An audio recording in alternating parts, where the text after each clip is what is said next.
Hi everyone, Leigh Goldstein here from 10-Minute Trades. Welcome to the weekly Market Movers video preview. This is our trade room schedule, as well as a look at all the events that we feel will move the futures markets in the upcoming week. So let's get started. Here we are, Eastern Time.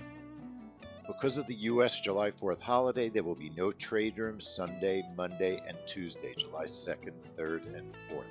But there are still some reports. Sunday evening at 9:45, you've got the Kaishan Manufacturing Report. 2:30 in the morning, Monday on the 3rd, you've got the Swiss CPI Report.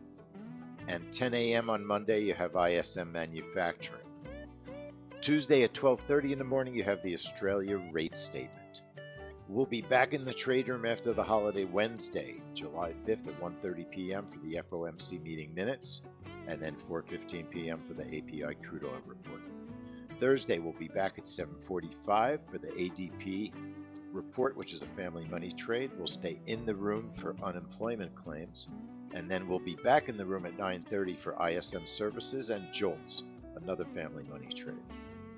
And then we'll probably stay in the room for natural gas and for crude oil inventories. But if you want to skip the JOLTS, you could come at 10 o'clock for natural gas or crude oil.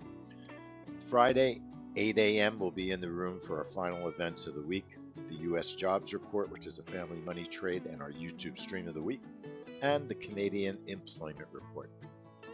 So I hope you enjoy watching this video every week.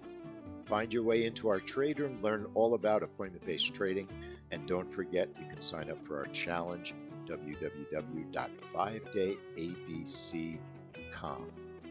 www.5dayabc.com. Don't forget the dot.